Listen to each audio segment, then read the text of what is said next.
Good morning. I am Dr. Tirupati, Senior Consultant Pulmonologist and Head of the Department of Pulmonary Medicine, SIMS Hospital. இன்னைக்கு November 12th world pneumonia டே. So pneumonia டே அப்படின்னா அதனோட purpose என்னென்னா நிமோனியாவை பற்றி மக்களுக்கு ஒரு விழிப்புணர்வு கொடுக்கறது தான் இந்த டேனோட நோக்கம். நிமோனியா அப்படிங்கிறது காற்றில் பரவக்கூடிய ஒரு தொற்று, அதனால் நுரையீரல் ஏற்படக்கூடிய பாதிப்புகள், இதை தான் நம்ம நிமோனியான்னு சொல்கிறோம். காமன் மேனுக்கு நிமோனியாவுக்கும் சாதாரண கோல்டுக்கும் உள்ள வித்தியாசம் அதில் புரிஞ்சிருக்கணும். மூச்சு திணறல் அதிகமாக இருக்குது, சளி இருமுனா, ரத்தம் வருது, பேசவே முடியல, சாப்பாடு எடுத்துக்க முடியல, தீவிரமாக நெஞ்சு வலிக்குது அப்படின்னால் அது நிமோனியாவாக இருக்கலாம். இது யார் அதிகமாக பாதிக்குது? குழந்தைகளை ரொம்ப அதிகமாக பாதிக்குது. முக்கியமாக வளர்ந்து வரும் நாடுகளில் அவங்களுக்கு அந்த ஹெல்த் கேர் ஆக்சஸ் ப்ராப்பராக இல்லாதனால ஈவன் இறப்பு கூட அதிகமாக இருக்குது. இன்றைய தேதியில் இது மிக வருந்தத்தக்க விஷயம்.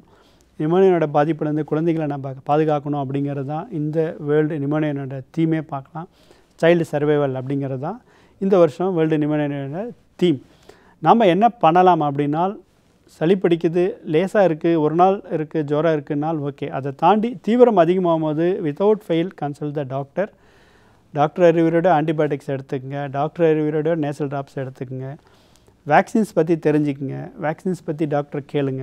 நிஜமாலும் இது போட்டால் சளியே பிடிக்காதா, இல்லை இது போட்டால் என்ன பெனிஃபிட்ஸ் இருக்கலாம், அது போடாவிட்டால் என்ன மாதிரியாக இருக்கலாம், யாருக்கு இது தேவை, எல்லோரும் போடணுமா, தேவையில்லை கண்டிப்பாக. இந்த மாதிரி வேக்சின்ஸ் பற்றிய விழிப்புணர்வை கொஞ்சம் என்கரேஜ் பண்ணிக்கோங்க.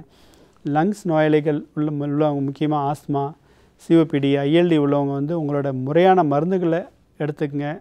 முடிஞ்சால் இந்த ஐஎல்டி உள்ளவங்களாம் வீட்டில் பல்ஸ் ஆக்சிமீட்டர்னு சொல்லப்படக்கூடிய ஆக்சிஜன் மானிட்டர் பண்ணுற சின்ன எக்யூப்மெண்ட் தான், அது வீட்டிலே பார்க்கலாம். அது வாங்கி வச்சுட்டிங்கன்னா அட்லீஸ்ட் ஆக்சிஜன் குறையுதுன்னா எப்போ நம்ம டாக்டரை உடனே பார்க்கணும், எமர்ஜென்சிக்கு எப்போ போகணும், ஆக்சிஜன் தேவையா இல்லையா அப்படிங்கிறதுலாம் நீங்கள் கண்டிப்பாக யூஸ் பண்ணிங்கன்னா ஒரு சேஃப் லெவல் உங்களுக்கு இருந்துக்கிட்டு இருக்கும். வீட்டில் சுகர் பார்க்குறோம் இல்லையா, அதை விட இது எளிமை தான், குத்த தேவையில்லை.